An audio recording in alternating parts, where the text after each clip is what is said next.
I think that we can all agree that the end of the year and the beginning of a new one is at the same time depressing because time has flown by so fast and maybe you aren't really where you wanted to be, and at the same time it's very hopeful because it's a new year and it's a great opportunity for us to reinvent ourselves.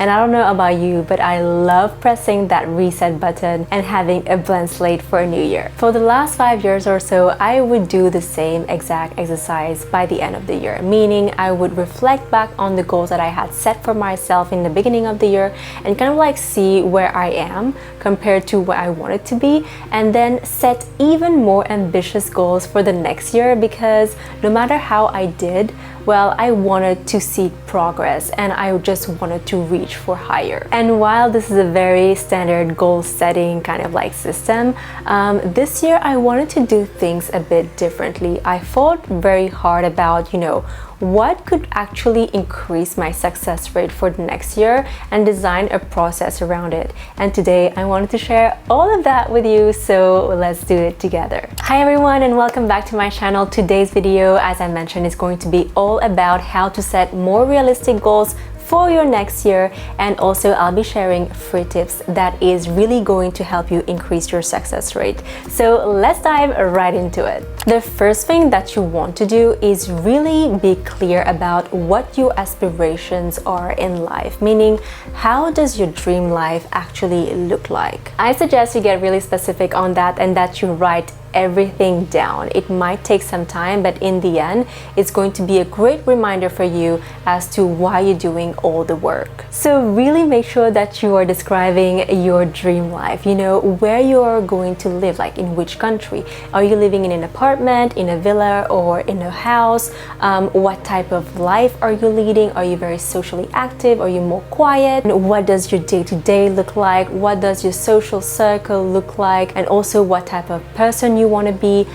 What does your closet look like? Just write it all down. Now that you have a very specific idea of how your dream life is looking, now is the time for you to take some time, have some fun, and build your vision board as a reminder of the life that you want to build for yourself. And this is also going to give you a very clear direction and idea of where you should be focusing your time and energy. And from that, we are going to close the gap between where you are right now and where you want to be. And we're going to do that by setting goals and designing systems. Before we go into that, I want to make sure you understand the difference between goals that you are in control of and goals that are not under your control. For instance, saying that you want to have, 100K followers on Instagram is not really something you have under control. However, saying that you are going to post 3 times on Instagram, now that's something you can fully control. The problem with setting goals that you don't really have control over is that by the end of the year, maybe you're not reaching this golden number, and therefore you might feel a bit disappointed and even like a failure, when in reality you might have done a lot of progress to it. You just haven't reached the golden number, but that doesn't mean that you haven't done the work and that you should not be proud of yourself. So for that reason, we are only going to set goals that we can fully control. And now that those goals are set, we are going to create systems that are going to help us implement it in our routine. So let's do another example for this one. Let's say one of your aspiration is looking fit and toned and hot, that would involve different actions that you'll need to take, right? On one hand, you'll have to have a workout routine, but also you'll need to work on your nutrition. So maybe the goal would be to establish a workout routine where you are working out 3 times a week. And nutrition wise, your goal might be to eat at least 4 times a week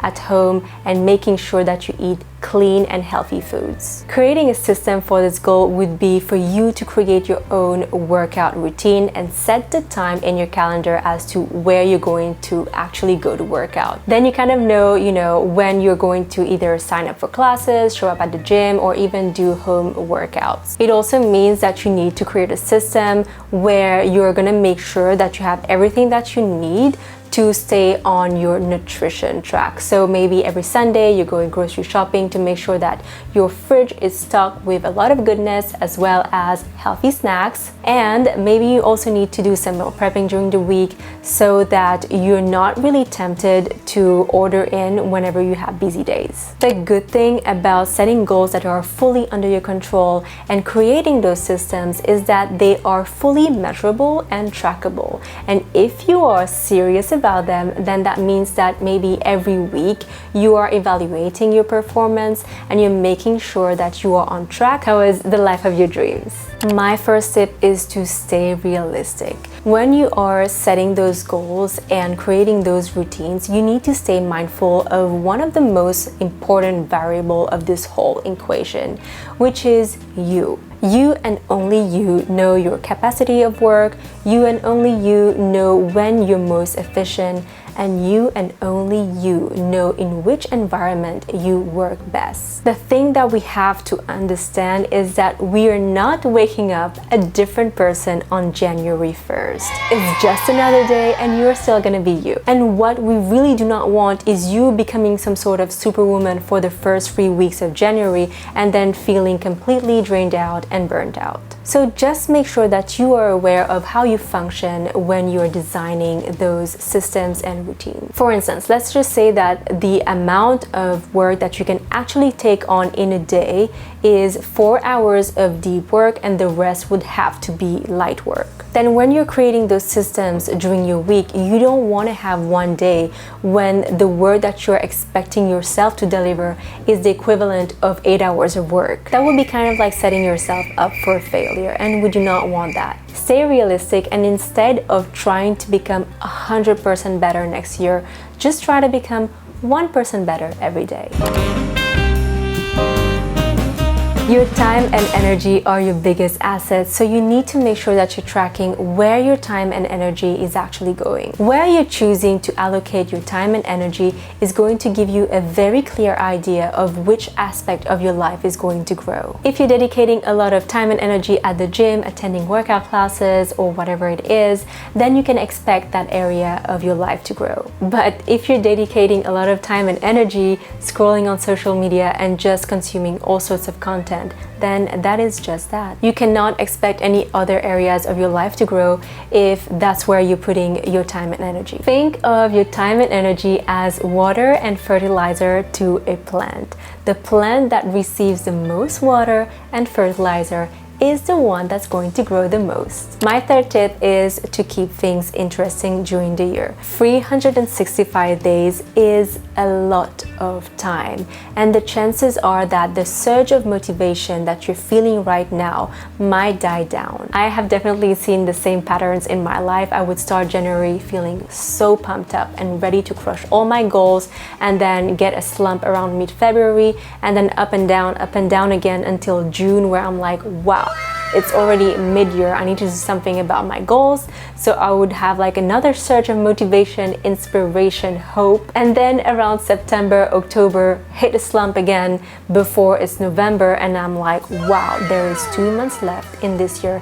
How did this happen? I need to get my shit together again. I know I'm not the only one in this situation and that you feel me on this. So what I suggest for you to keep your motivation more consistent during the year is to set little challenges for yourself. Listen, I like a routine, and I could even argue that I actually need it. But after a while, just doing the same things over and over again, I kind of get bored and then I lose my sparkle. I definitely need to jazz things up a little bit for myself. So for the past months, I actually have been setting monthly challenges for me, and that has really helped me. I would keep my basic routine as a baseline, and then on top of that have different challenges every month. So for example, 1 month my challenge would be to journal every day.